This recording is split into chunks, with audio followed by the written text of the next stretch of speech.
Matindi, mga kababayan. Isang bakbakan on national television ang sumalubong sa atin ngayon. Viral na sa lahat ng social media platforms ang nakakagulat at mainit na panayam kung saan literal na sinupalpal at niyanig ni Attorney Salvador Panelo si Ridon. Hindi na pinalampas ng magiting na abogado at dating Chief Legal Counsel ng palasyo ang mga tila walang prenong paratang na ibinabato laban kay Vice President Sara Duterte. Habang pilit na pinaninindigan ni Ridon ang kanyang hakbang at naghahanap ng tinatawag nilang smoking gun o solidong ebidensya, tila nagmukhang ewan at naging grain of truth na lamang ang kanyang mga argumento matapos pigain at butatain ni Panelo. Mariing hinamon ng abogado ang kanyang kausap na maglabas ng sapat na ebidensya sa halip na gamitin ng Kongreso para sa mga pampulitikang gimmick lamang. Sang-ayon ng marami sa naging pambabara ni Panelo, dahil napapansin nilang tila pinuputol ang mga salita ng mga saksi kapag hindi pabor sa naratibo ng mga mambabatas ang kanilang isinasagot. Ang panawagan ng publiko ngayon ay patas at malinis na investigasyon, at hindi pamumulitika lamang. Kung bibigyan ng pagkakataong ibulgar lahat ni Panelo ang kanyang nalalaman, sino kaya ang mga politikong babagsak? Mga kasolid, natuwa ba kayo sa galing ni Panelo sa pagdepensa at pagdurog sa mga kasinungalingang ito? Iwanan ang inyong matatapang na komento.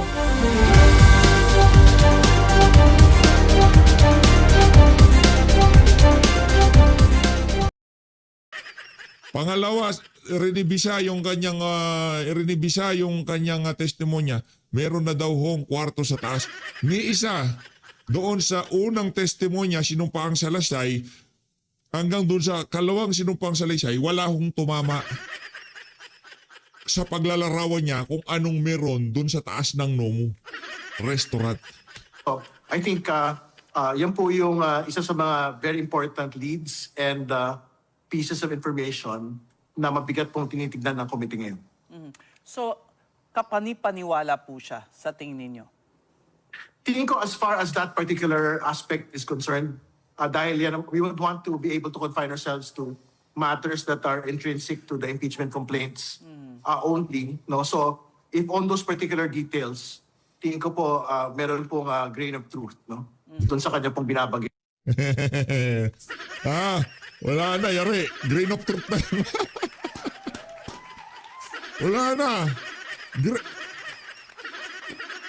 Kakarampot na lang. Dati kumbinsido na kayo eh. Di ba dati totoo na sinasabi, ngayon grain of truth na lang. Lapakan natin, ito si Ilong, ito si Ridon, sorry. Kaya ang problema, pagka inuna kayabangan, inuna kahambugan, yan na napapala ng mga bida-bida. Diba? Nung unang aangas nyo eh. Diba? Totoo sinasabi nito.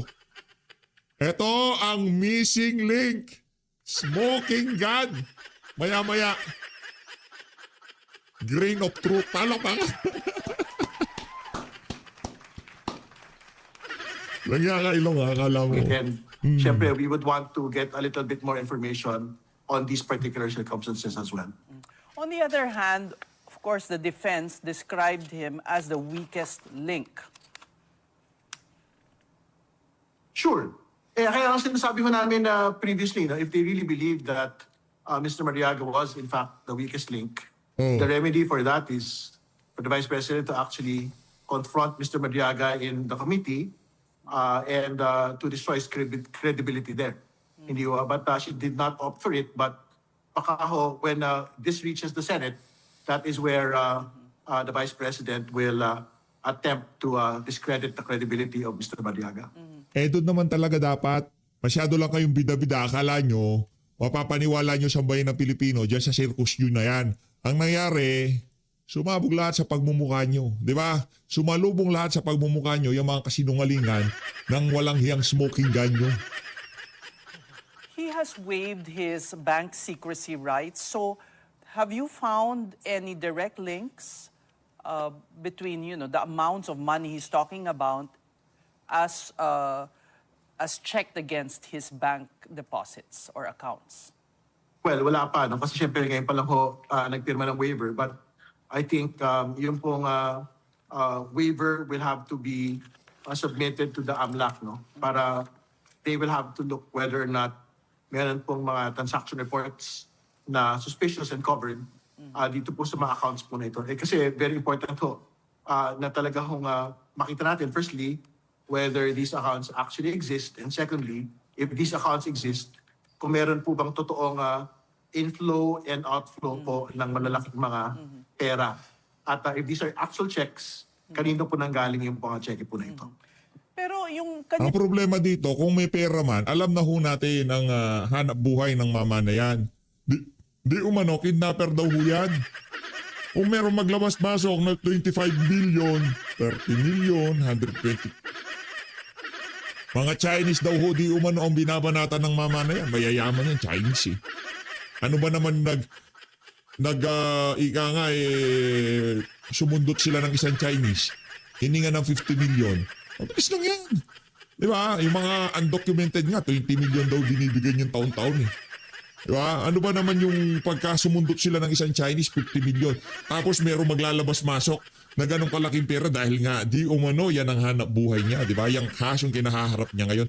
Hindi ka taka-taka kung merong ganong kalaking pera ang maglalabas-masok sa kanyang bank accounts dahil nga sa nature ng negosyo niya. Diba?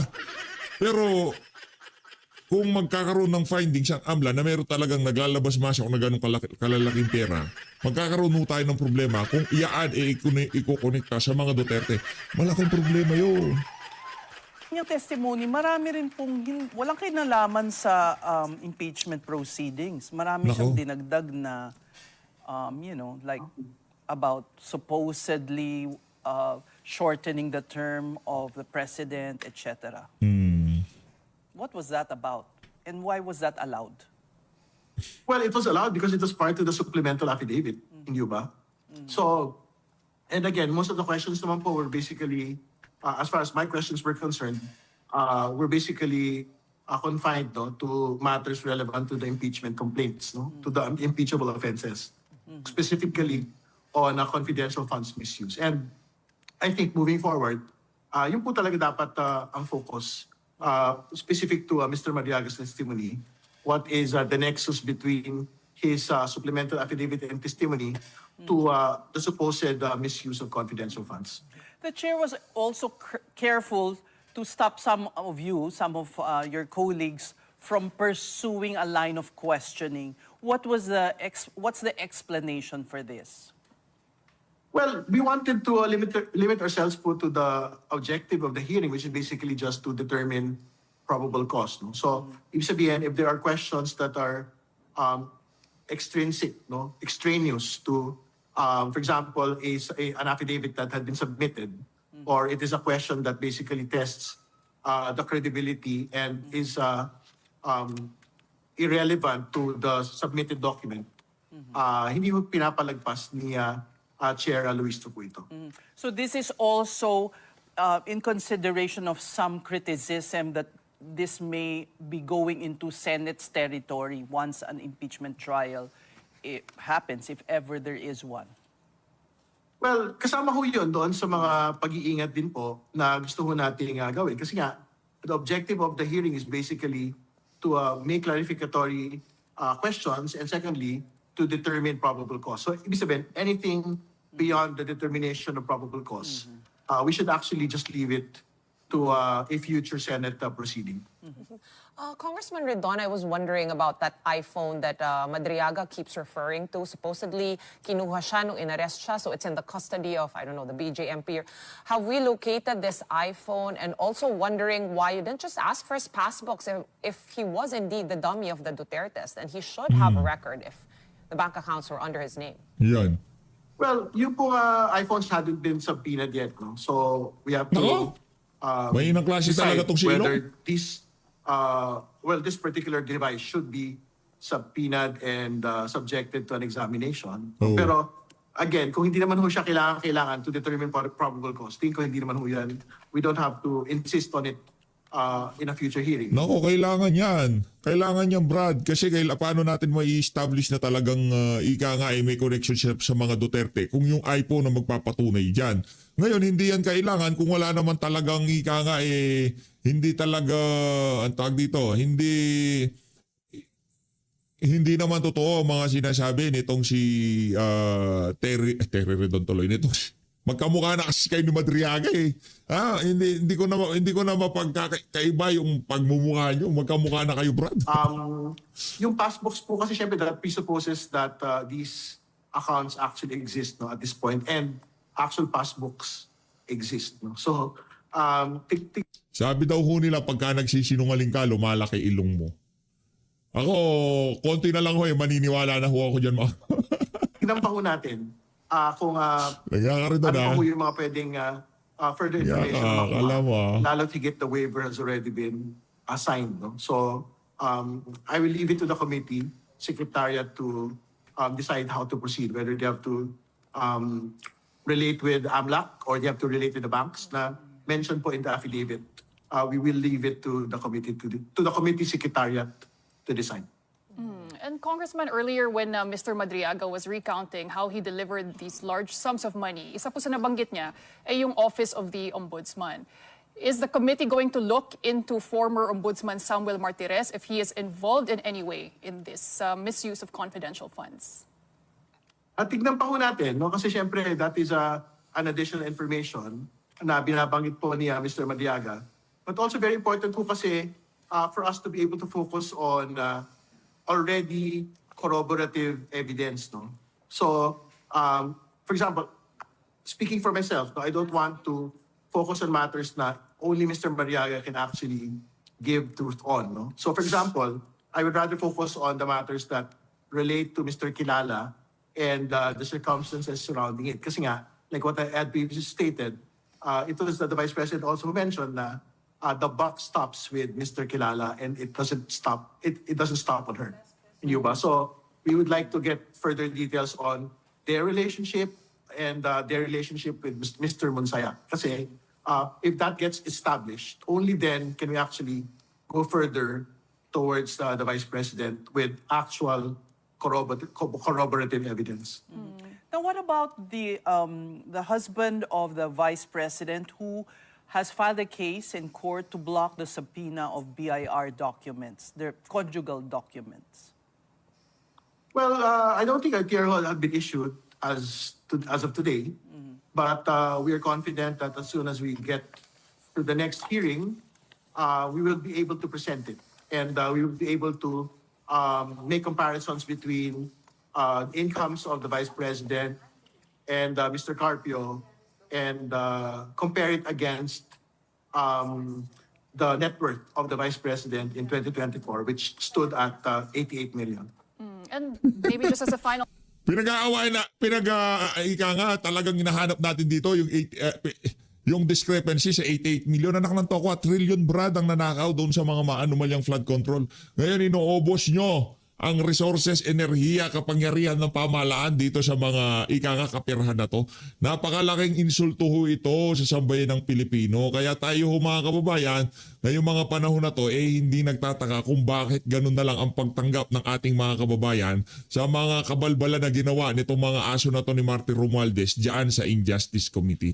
Patuloy ho tayo dyan sa issue ng mga maanumalyang flood control. Hindi ho natin tutulugan yan, hindi ho natin titigilan yan. Ika nga, hanggat hindi nakukulong si Martin Romualdez at itong si Marcos Jr., hindi ho tayo titigil dyan. Dahil tayo ay naniniwala, mayroong pananagutan yaang magpinsan na yan sa napakalaking nakawan dyan sa nangyari sa mga maanumalyang flood control project. Rekta ho tayo dito kaya to ni Salvador Panilo. Eto, game! Bakit naman? Sal Panilo lang. O, baka magalit sa akin kung si Atty. Atty. Salvador Panelo. Anak ng Petrang Garapata. La PH, galit sa'yo si Atty. Salvador Panelo. Ganun dapat, Salvador Panelo. Kasi tawag ni Tatay Dix dyan, Sal. Kaya dito, Sal. Kani si Tatay Digong niya. Close. Mga close friends niya, tawag sa kanya, Sal. Oh. They've already decided on that. It's a foregone conclusion. Papalusot ka pa, PH eh. Transmit it to the House of Reps. And Di, idol the natin, House of malupit yan. Representatives will transmit it to the Senate. Well, House Assistant Majority Leader and Lanao Representative Zia Alonto Adyong said the impeachment hearings could also provide Vice President Sara Duterte an opportunity to answer allegations against her. So he doesn't call the trial in the Senate not an opportunity to present evidence? So you're saying dapat yung trial, yung gagawin nila today, gagawin sa Senate. Of course. So you're also supporting the allegation of the Duterte camp that this is a mini trial. Of course. In the first place, it came from them. It's them they're saying, the Committee on Justice. Are you that word that Spoken yes? by the chair. Oo, Diba, siya Chairman mismo, Luis Stro. Galing sa kanya yun eh. Pagkatapos ngayon, tatanggi-tanggi sila. Yeah. Yan ang problema sa kanila. Oo. And I guess for those watching, why would a mini trial, if this does indeed constitute a trial, why would that be unconstitutional? Eh kasi, you have to determine only a probable cause. You don't need a mini trial for that. So the evidence are submitted and you decide whether or not there is probable cause or not. Pero hindi ba nalilito na rin ang Congress as to what they should be doing considering the decision of the Supreme Court when before they didn't conduct these proceedings, the Supreme Court held the impeachment to be unconstitutional and they laid out what would be the requirements for due process. I don't think nalilito sila o tuliro sila. I think they want to use that as a forum, a platform for free publicity. They want to project themselves. Alam na naman nila yun eh. Pati tayo loko ninyo eh. Pero kung magkakaroon din naman ng trial sa Senate, bakit hindi na lang nila ipadala sa Senate itong impeachment? Exactly. Yun nga ang palagi ko sinasabi sa aking programa eh. Padala nyo na yan, magkaalaman na. Tapos sinasabi na, akala ko ba gusto niya ng blood bath at siya nag-file ng, ng certiorari. Kasi nga, kayo nang gugulo eh. Kaganda-ganda na, alam niyo na naman na makakapasa yan. Ba't di nyo pa ituloy? Para matapos na yan. But, alam mo, eleksyon eh, 2 years from now, kailangan nila yung platform. Kailangan nilang gamitin ang platform para siraan si Inday Sara, i-bully na naman yung mga resource persons dyan. Alam mo na, yung style nilang bulok. And you don't think that's going to backfire? I mean, do they have enough votes in Senate right now to just outright impeach Vice President Sara? I've been saying that Committee on Justice will file that, transmit it to the plenary, and the plenary will vote. Not the 215 votes that they had before, but definitely papasa. But pagdating sa Senate, wala. Absuelto yun. Kaya palagay mo, dito na lang ginagawa yung trial sa Congress, sa House of the Representatives. Correct. The Vice President's husband, Attorney Meneses Carpio, has filed a petition before the Quezon City RTC seeking to prevent the BIR from submitting their tax records to the House Committee on Justice. Do you think he will get a favorable ruling? Kasama kasi ito dun sa mga nasabpina. That depends sa court. Pero in the first place, dapat di sila nag-i-issue ng subpoena. They're fishing for evidence. Wala silang ebidensya siguro, kaya kung kinukuha nila yung salin, kung ano-anong pinagkukuha nila. Oo nga, but di ba ang rule dapat, or at least my understanding is, at the House Justice Committee level, when you say finding of sufficiency of form and substance, that would mean you go, but it's within what was filed in the complaint, including what the attachments were. Pero hindi sila yung nagpapasabina dapat. Correct. Tsaka isa pa, sabi nila, di ba sabi ng Supreme Court, bigyan kayo ng due process. Ba't kayo nagre-reklamo? Hindi bigyan kayo ng due process. Therefore, getting due process means give them a chance to present evidence for themselves or defend themselves. But if they do not want, they waive it. But that's still due process. The opportunity should be given to any respondent. Yan ang sinasabi ng due process. But in this case, since the Quezon City RTC was sought to provide a remedy in terms of preventing the House Justice Committee from obtaining the tax records of Attorney Mans Carpio, do you think based on legal merits that he would prevail or he should prevail? Well, if I were a judge, I would deny it. Deny the request for a subpoena. Of the House Justice Committee. So you think there are legal grounds to prevent the House Justice Committee from Yes, kasi nga, obtaining these records? that's not the forum for that. Dapat noong pa nila, meron na silang ebidensya. Hindi ngayon lang sila kumukuha. Kasi nga, they want to use that platform for themselves. and against Inday Sara. Correct. Pero kung ganun, hindi ba pwedeng gawin niya ng complainants to find these records as well and present it as evidence here in the House Justice Committee or eventually at the Senate? Exactly, dapat nga yun na pre-set na nila yun. Kasi nga wala silang may present. Kaya pinapokus sila kay Madriaga. Tama yung sinasabi ng anak kong si Atty. Paulo. Naku, tuwan-tuwa kami, ipipresent niya yan. Masisira kayo lahat yan. Kasi nga, all the allegations of Madriaga have been rebutted, disputed by documentary evidence, by testimonial evidence. Bagsak talaga sila dyan. It will blow up on their faces. So you're not worried that Madriaga will be presented in the House Justice Committee hearings? We're expecting him to be there today. I think the Committee on Justice is now getting worried. Natatakot na sila ngayon, pero nandiyan na, tutuloy na lang nila. Adjong stressed that the Justice Committee subpoenaed certified true copies of financial documents, tax records, and reports and other relevant evidence to uncover the truth. But as you said, and as what the Vice President's camp has also said, this seems to be a fishing expedition. Pero at what point can additional evidence be introduced? Hindi na kailangan nga kasi the moment you file your complaint, dapat may mga ebidensya ka na. Kaya nga they will have to find whether it is sufficient in form or in substance. Kasi nga, on the basis of the evidence na binigay sa'yo, pwede na i-file. Yan naman si Adjong, di naman abogado. Mr. Adjong, tama na yung papasikat mo. Hindi ka naman abogado. Pwede ba? Pag hindi ho kayo abogado, huwag na kayong pumasok sa teritoryo ng mga abogado. Yan. So in your Kaya hindi tayo pumapasok doon sa termino ng mga abogado kasi masosoplak lang ho kayo eh. Oy, si Adjong, siguro trip niya lagi na sosoplak. Soplak ngayon siya kay Atty. Panelo. opinion, going by that argument, tama rin yung pag-dismiss nila doon sa naging impeachment complaint against President Bongbong Marcos when some of the impeachment complaints only had news articles as attachments. At least one of them, ganun lang yung inattach. But would you say that that's the same standard? Yun naman moro-moro din yun Pakitang tao lang yun. Gawa-gawa rin nila yun Para kunyari, nag-file ng impeachment dito pero dinismiss namin kasi walang sustansya sa forma, pati sa aligasyon. Lahat yan moro-moro Moro-moro. So, si Attorney Michael Powa was also subpoenaed and he is also expected to appear in the House Justice Committee hearing today. Do you think there's a risk that he will be detained eventually and be cited in contempt? Kasi ganun yung nangyari dun sa isa ring Chief of Staff ni Vice President Sara sa Office of the Vice President, kay Attorney Zuleika Lopez. And Attorney Michael Powa used to be the Chief of Staff of Vice President Sara as someone from when she was still Deputy Department of Education Secretary. Sa tingin ko, hindi na sila magtatangka pa. Iba na political landscape ngayon. Iba na timpla iba na timpla.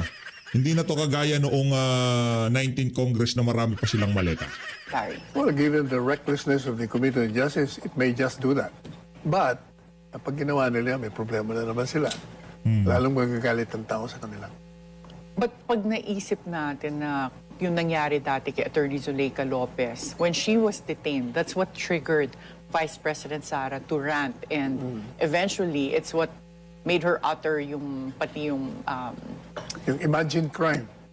Imagine crime. Well, diyan, maraming pa rin hindi nag-agree kung talagang grave threats yun, di ba? Against the President yung mga hindi and the First nag-agree, Lady. mga antay-hinday yun. Pero kung objective ka, kahit anong tingin mo, on all fours, wala talaga. Yeah. Crime. But you're not worried that that might also push the buttons of the Vice President if they detain Attorney Michael Powa and, lead her to do something that would, constitute ranting publicly katulad ng nangyari in I the do not past? think so. So, kahapon, in your column, you wrote an article entitled Political Opportunists and Sycophants Abound. And you said that there's so many of them. politicians shift alliance to advance their own interests. Do you think that the announcement of Vice President Sara that she will run for president in 2028 triggered the what you call political opportunists and sycophants around her? But before you answer this question, we'll have to take a short break at the forefront. Attorney Sal, just yesterday you wrote an article in your column entitled political opportunists and sycophants abound. And meron ka mga blind item dito, but we can kind of tell who they are. But do you think the political opportunists that you're referring to that surround Vice President Sara now were triggered by her announcement that she will run for president in 2028? I wouldn't say trigger, I would say hasten. It hastened it. Because kahit na hindi na in-announce yan, alam naman nilang tatakbo siya. Lahat ng lingwahe ng kanyang katawan shows she's going to run. Kaya yung mga yan, nagpiprepare na yan. Yung mga iba, 2 years pang eleksyon, lilipat na. Para hindi masyadong alita. Yung iba naman, will try to enjoy the benefits, the largest coming from the administration. Kaya 1 year before, saka sila babaliktad. So palagay mo mayroon pa, marami pa doon sa BBM administration ngayon na babaliktad eventually? Sabi ko nga dun sa column ko, di ba, yung last paragraph, their tribe is increasing by leaps and bounds. But kahit na blind item po yung style ng article mo, we can guess who you are referring to based on the descriptions. We have Senator Amy Marcos, former Executive Secretary Vic Rodriguez, former Justice Velasco and his son, former Congressman Lord Velasco. Yan ang tinutukoy ng mga nasa Rage Coalition. Diba? Hanggat maaari, ngayong mga panahon na to,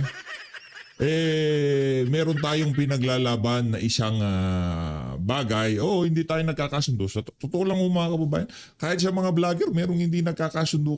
Pero meron silang iisang sinusuportahan. Ito si dating Pangulong Rodrigo Duterte.